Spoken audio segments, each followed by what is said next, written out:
And she said to me, Micheline, you are not black. The issue of just, children moving away from Africa to Europe and not having been prepared. I became much more conscious of being black.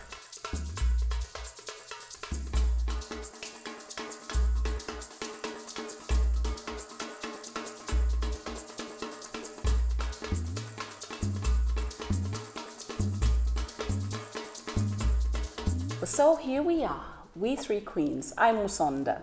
I'm a Chieng. And I'm Micheline. We're all dark women. Absolutely. In case you didn't notice. Absolutely. The issue of colorism in Africa. Oh God, yes. Well, where do we begin? It's my God. I mean, it's not even a laughing matter. Yeah. I remember as a child, growing up in Zambia. Yes. I have South African heritage, and I also have Zambian heritage. And as you know, with the South African heritage, my mother's family, and I have a twin sister who's absolutely stunning and beautiful and has been my pillar, and really, we shared a womb after all. Yes. And happens to be fairer than I am, because she looks really typically South African and Xhosa for that matter. And I was the darker one who looks like my father. And I remember once, sometimes with family and complexities, and I remember someone in the family just looking at me and saying, yo, Musonda, she's so black. And as a child, I was kind of like taken aback by that. Am I not pretty enough? Or am I an ugly duckling?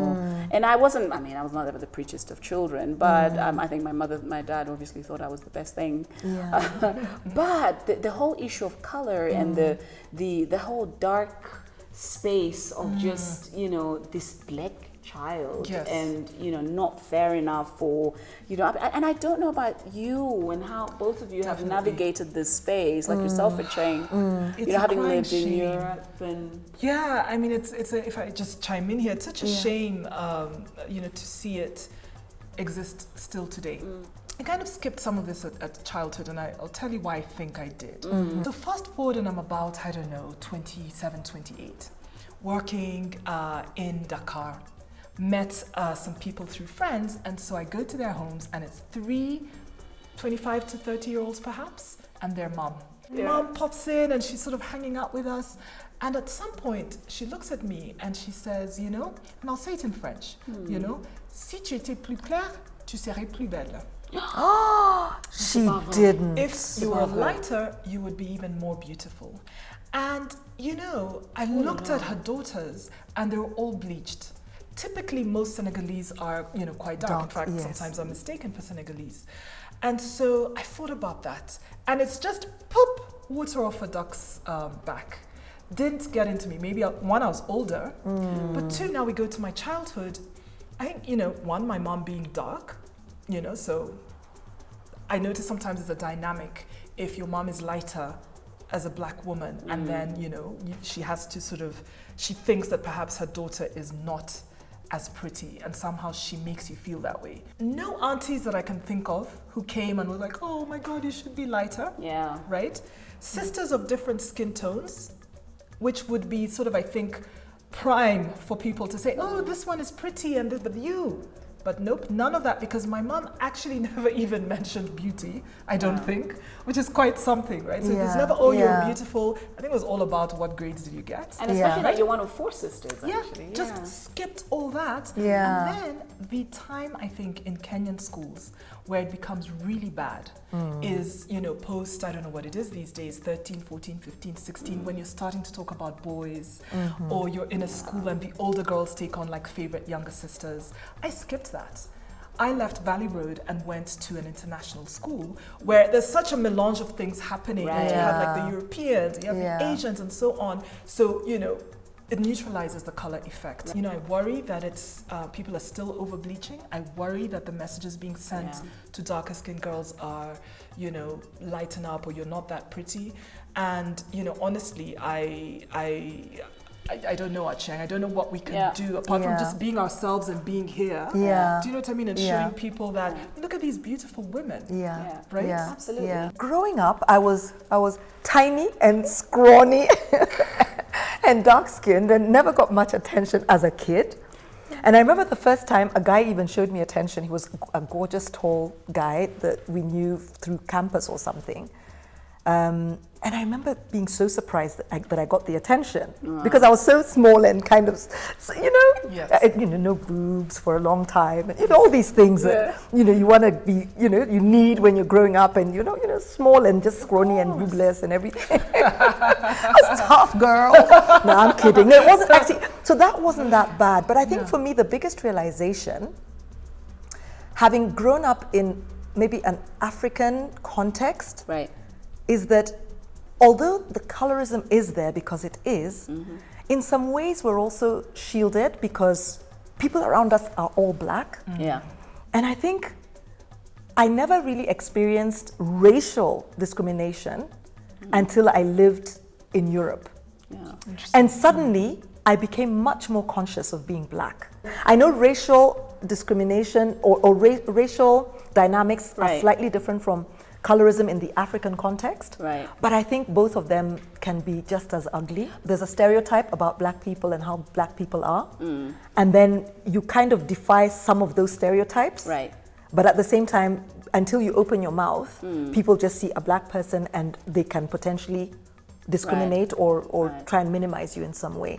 When I visited Brazil, I remember being in Curitiba a few years ago, being followed by the security, and I was Really? oh my goodness, I was so freaked out in a shopping mall. I just was looking to buy a SIM card. I'd been out running, I was jogging that afternoon, and then I said, I need a SIM card, because I can't communicate with my family and whatever. So I'm walking through this mall, and my God, they followed me, and I was so shocked, and until somebody kind of came to my rescue, and and she's speaking to me in Portuguese, and I was told my Portuguese is now follow Portuguese, now follow Portuguese. Yes, I don't speak Portuguese, I don't speak Portuguese.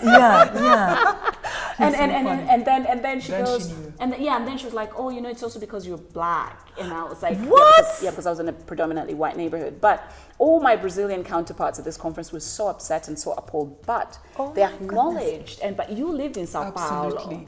Absolutely. The racism in Brazil has not been written about enough. My housekeeper said to me, she's black, she's here, we would say, mixed race, right? Mulatto. Mulatto, as they say, right? And one day I said to her, where are all the black people in Brazil? In Sao Paulo, right? In the neighborhood I live and work. And she sort of was like, what? Okay. And then I thought, is it my Portuguese? Because in my first few weeks, I wasn't speaking it so well. I was just making things up. So I'm like, negra, black, where are these people? Aonde?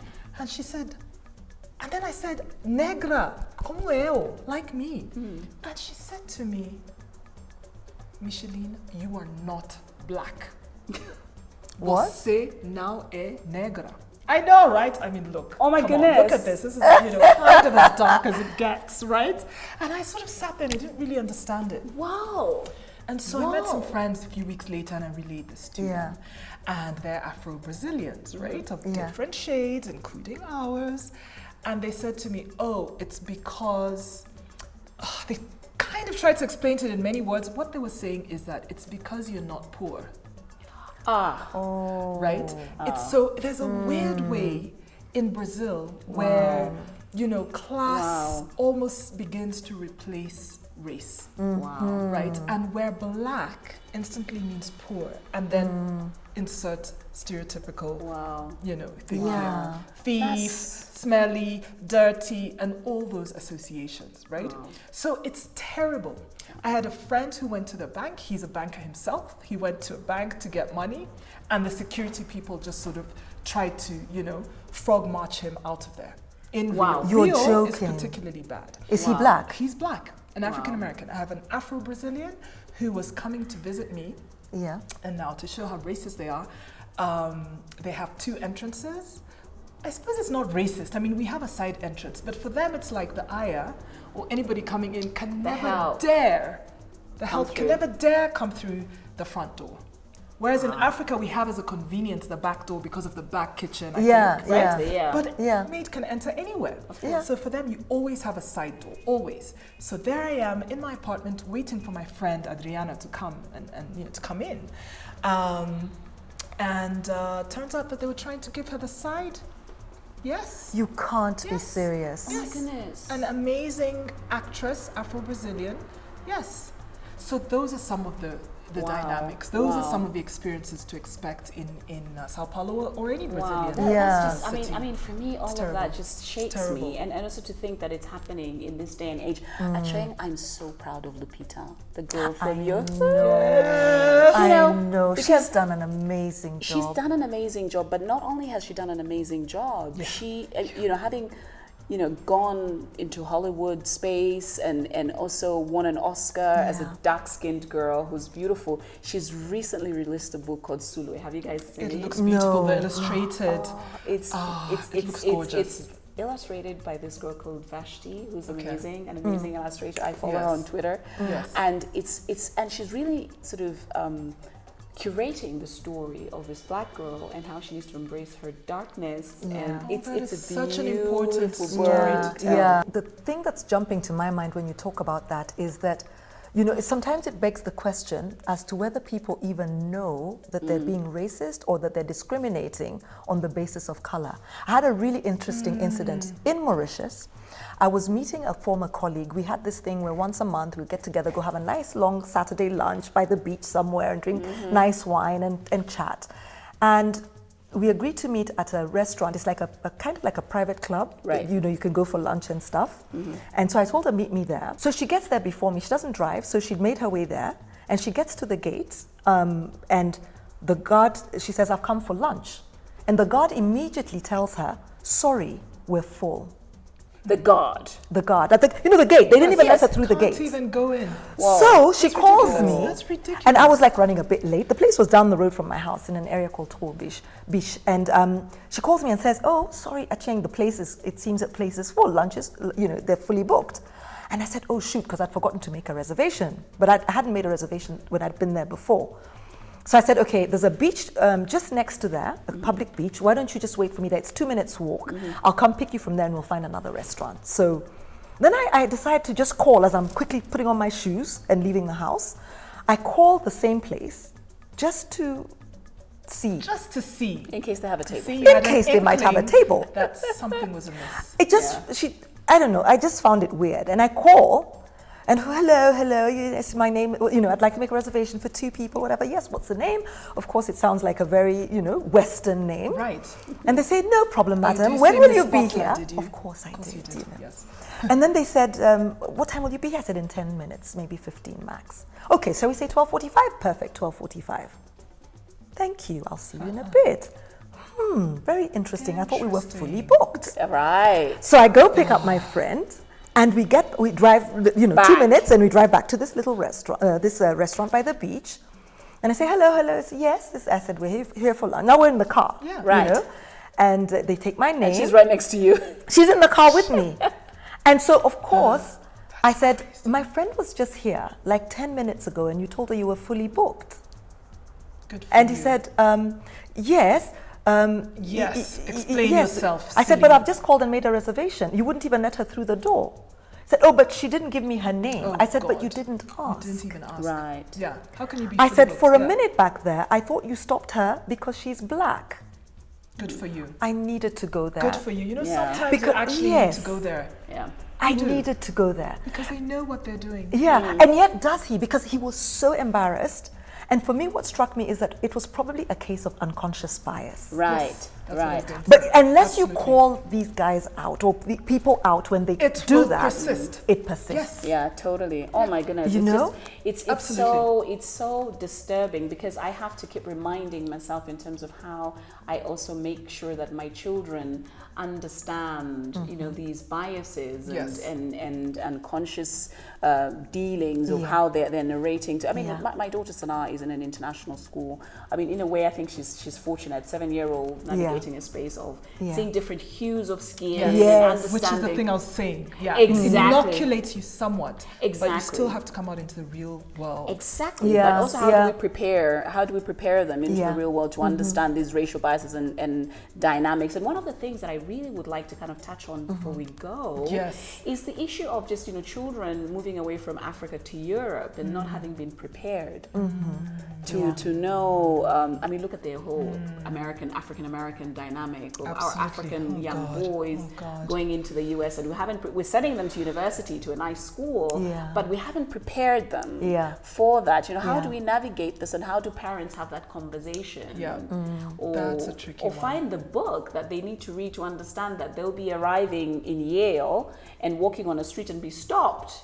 Absolutely. And he has a name like Musonda. Absolutely. That will. Yeah, it's a shocker. It's actually culture shock. Yeah. I think for a lot of It's a these kids, huge you know. culture shock. You come from, especially if you're coming from a middle class, you know, setting, say in, you know, Nairobi or Lusaka, wherever, and then you get to the States, and no matter how good your school is, you still have to cross the street and, I don't know, buy a Coke or something. Exactly. Right? And as you cross the street, as a boy, 18 years old, you are the worst thing ever in a white person's eyes, an African American male.